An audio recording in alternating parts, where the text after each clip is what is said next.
the great continent of Africa, the southernmost country is the Union of South Africa. The Cape of Good Hope, its southern tip, is washed by three oceans.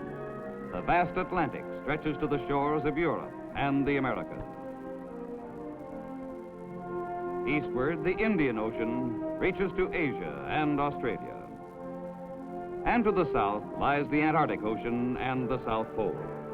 This southern tip of Africa shelters the heart of Cape Town, for centuries a haven for ships sailing the long southern route from Europe and America to the Orient and East Africa.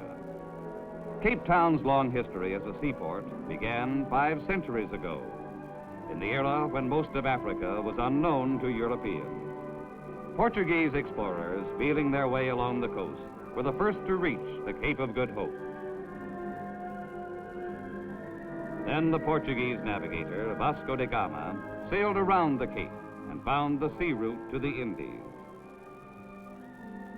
For centuries, the Cape was the stopping place for ships of all European nations engaged in the rich Indies trade. Although discovered by the Portuguese, the Cape was first occupied by the Dutch, who in turn lost it to the British.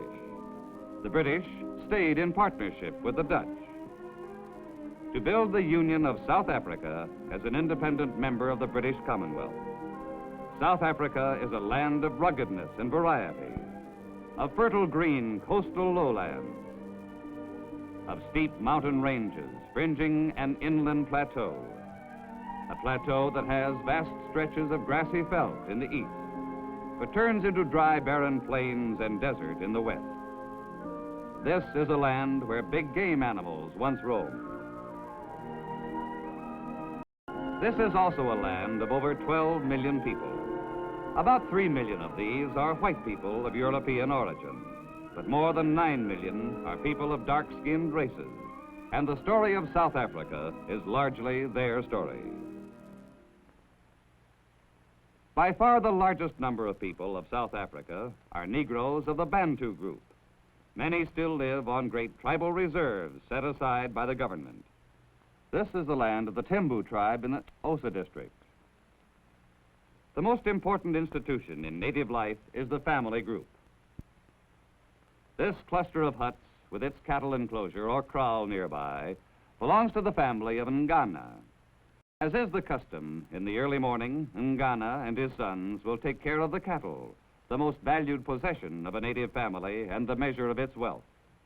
Cattle are often used as security or in trading, much as we would use money. The family uses the milk from its herd, but the animals are seldom slaughtered for food except on important ceremonial occasions. Caring for the livestock is traditionally men's work. The boys of the family spend their days watching the herds in the pastures. Ngana is the head of the household. He numbers in his family his 3 wives and 7 unmarried children. Nyanu is Ngana's first wife. Each of his wives has her own hut and possessions, as do 3 relatives who live within Ngana's household. The women of the family are on their way to the fields. Caring for the crops is women's work. Since it is late in May, winter is coming on and the women are harvesting the last of the corn. 16 oxen pull the corn wagon, not because of its weight, but to display Ngana's wealth in cattle. Corn is the staple food of the natives, but they seldom grow more than enough to meet their barest needs. Outside her hut, Ngana's wife and her children are breakfasting on corn porridge called mealies.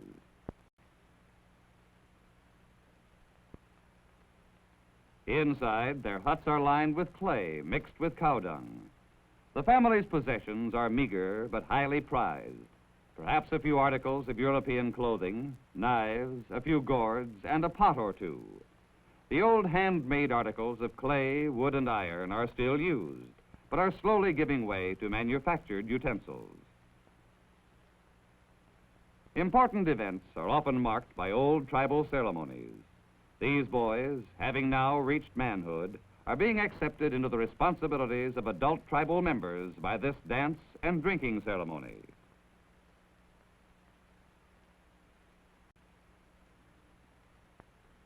The paramount chief is the center of tribal government. With the heads of the households, he rules according to tribal custom and the laws of South Africa. Although he governs local affairs, major crimes and problems must be settled by the South African government authorities. A great force for change is the trading post, which has brought the natives manufactured goods, offering a better standard of living for the village. But to buy these enticing articles, the natives need money. They have little in the way of agricultural produce to sell for cash, but they do have their labors to sell. And this is in great demand on the white man's farms and in the mines and cities outside the reserves.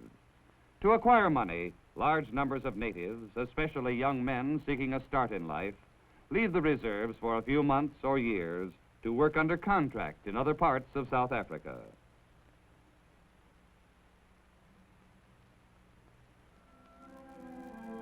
Outside the native reserve, life is different in many ways. This is farming country of the Transvaal, where white people and Negroes live side by side. Most of the farmers of this area are descendants of the Dutch settlers who came here more than a century ago. In this farming town, street signs show how these people cling to the Afrikaans language. It was derived from Dutch and ranks equally with English as the language of South Africa. Farms in this area are large, many covering thousands of acres, usually growing corn and raising cattle and sheep. This farm of over 3,000 acres has belonged to the family of Jan van Niekerk for 4 generations. Farmer Van Niekerk has about 1/5 of his land in corn, an important export crop. The rest of his land pastures cattle and sheep.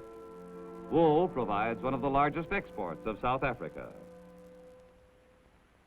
Oxen still do some of the heavy farm work, although power machinery imported from Britain and America is also commonly used. The large farmhouse is built in a style that has prevailed since the early Dutch settlement. The land earns Jan van Niekerk, his wife, and his 2 sons a comfortable living and is prosperous enough to provide several late-model automobiles. The life of the family is plain but comfortable, conservative in tastes and habits of living. A farmer's wife usually has ample help from the native farm workers. Jan van Niekerk is master of 50 native families who live on the farm.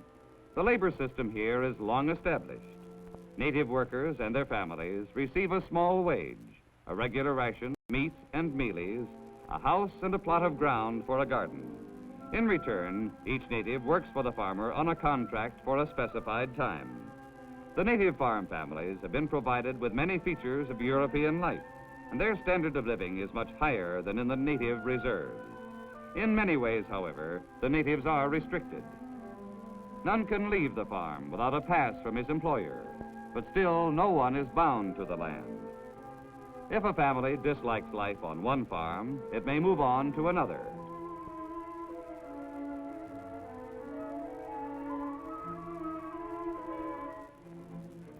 Many natives come to the cities. Johannesburg, largest city of South Africa, is a great gold mining center.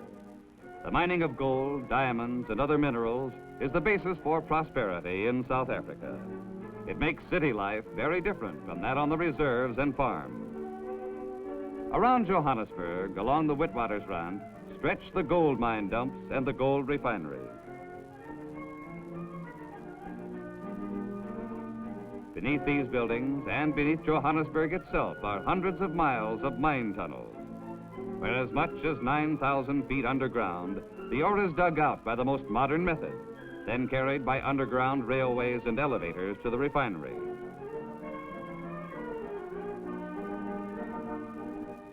After a complex chemical refining process, pure molten gold is poured into molds to cool. These bars of gold bullion are a sure measure of value everywhere in the world. Gold makes up almost 1/2 the value of South African exports. Her mines produce 60% of the world's gold supply. The management and technical supervision of the mines is by Europeans. But the labor is performed by natives, who've contracted to work for the mining company. Many of these natives have come directly from the reserves. They live in compounds built by the companies on the mine properties, and their lives are closely regulated by the mining companies and the South African government. According to law, no native can leave company property without permission. These men have usually left their families behind on the reserve. However, their quarters are much more comfortable than clay huts, and the natives become accustomed to the simple features of European living. They will work here for a year or two, earning enough money so they may return to their villages and support a household. Although the wages are small, since the mining company provides food, housing, and entertainment, these workers will accumulate enough money to return to their reserves as prosperous and respected men. They take on many Western ways, but yet the men still cling to native traditions, finding diversion in tribal dances, encouraged and aided by the mining company.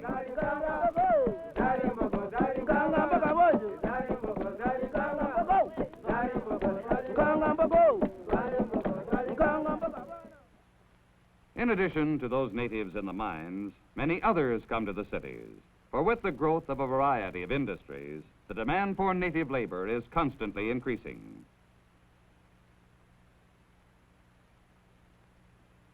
Most native families are required to live in government-built settlements or locations set apart from the rest of the city.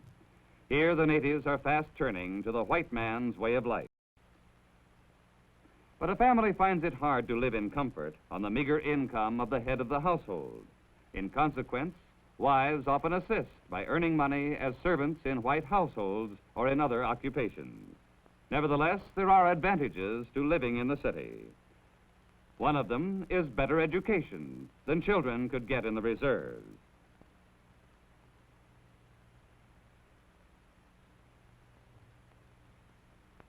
Free schools and education are provided by the city. Native children often have a fierce wish to learn, especially to read and write, hoping they can improve their status in the white man's world.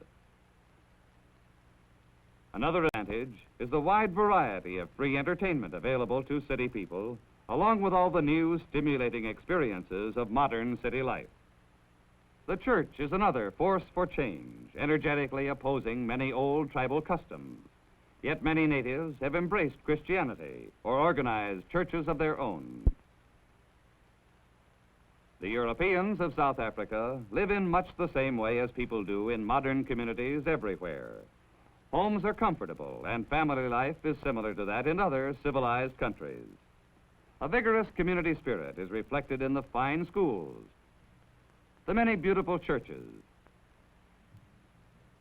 handsome apartment buildings, and the attractive stores well stocked with the latest type of goods.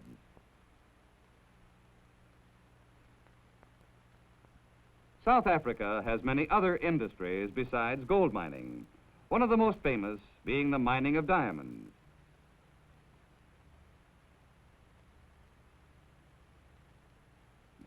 The country has a large steel industry, and manufacturing of various types has developed in a number of communities.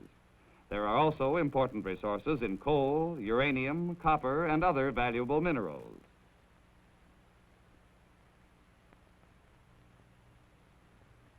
In the more fertile regions, the growing of citrus fruits and grapes for wine have become important industries.